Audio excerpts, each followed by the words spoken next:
Welcome to Positive Atheism English channel. Today I am going to read out you the article on SAMSKAR, the wing of Atheist Center, Vijayawada.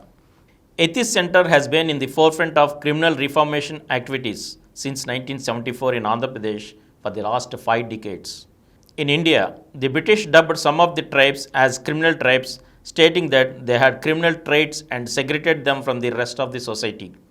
They were kept under rigorous control and watchful eye of the police.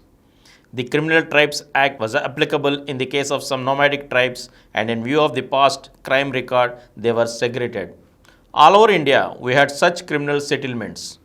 In Andhra Pradesh, 4 such major criminal settlements existed at Stuartpuram, Sitanagaram, Kaparalatippa, and Siddhapuram. In the beginning of the settlements were small with a few hundred populations. Over the decades, their population grew in numbers.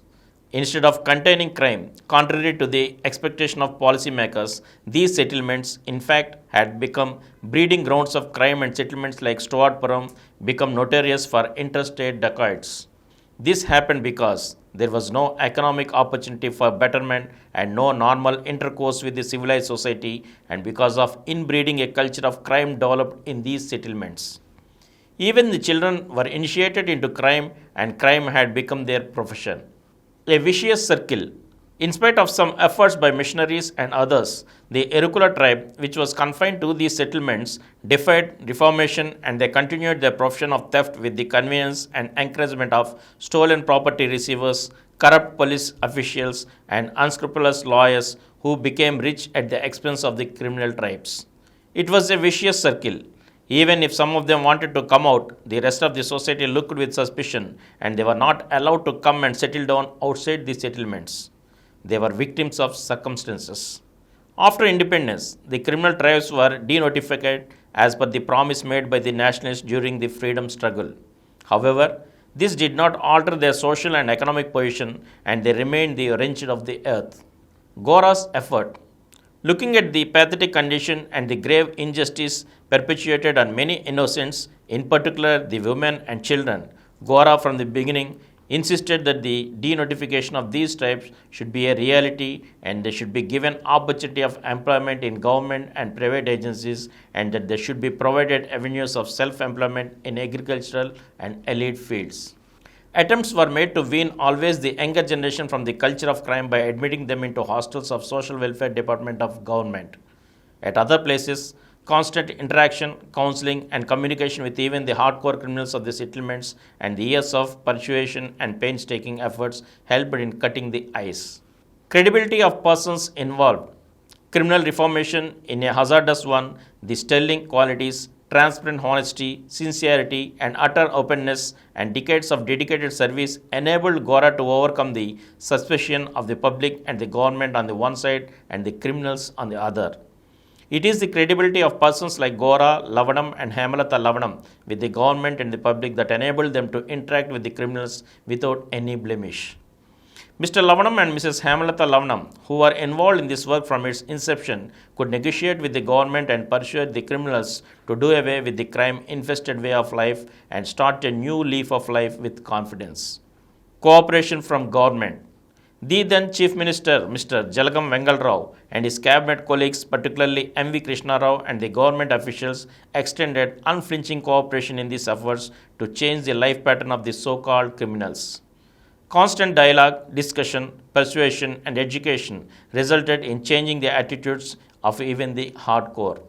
As a part of the Reformation program, the government distributed 118 acres of land to 120 criminals who had given up crime as their profession. Over the years, the Reformation program, which was primarily aimed at counseling, self-help, and education, as well as to restore the dignity of the changed criminals, was supplemented with economic, educational, and social rehabilitation measures. Jigsaw Puzzle. It was like a jigsaw puzzle. Even when the criminals changed their ways, the society and the neighboring people were not ready to accept the fact. The experiment succeeded, and a sea change started coming in the lives of the criminals. Because of old habits, some of them tried to slip back into the old slot, but it was the determination of their women folk and their commitment to change that set the course of success. When a bank was robbed 200 miles from the place, some of the criminals denied their participation vehemently. But it was the honesty of the police constable who was on duty, untiring persuasion of Mr. and Mrs. Lavanam, and the uncompromising attitude of the tribal women not to allow the culprits in the settlements to go to crime again. They were forced to surrender before the social workers and the police. They returned rupees 1 million worth of gold to the police and surrendered voluntarily. It was a turning point.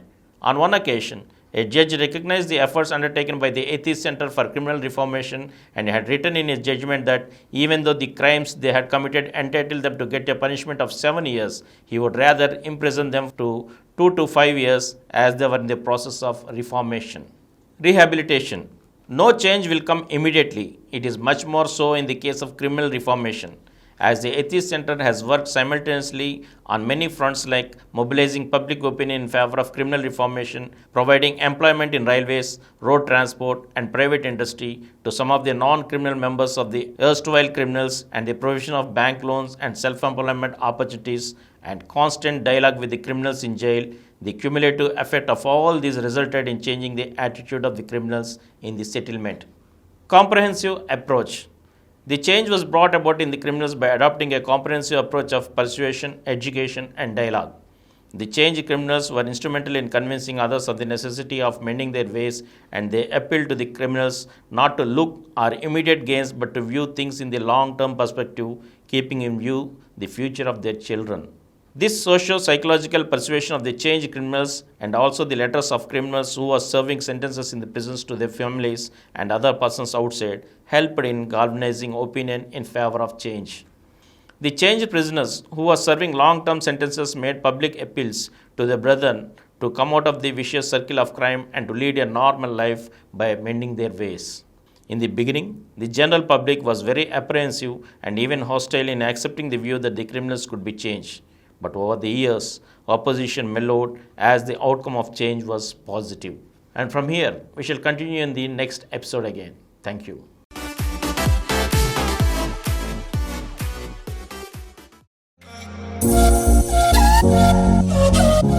For more videos, please subscribe to this channel Positive Atheism and activate the bell icon. Please download Samaram multi-channel app and watch your favorite channels from your mobile. App available on Google Play Store and subscribe to the channels.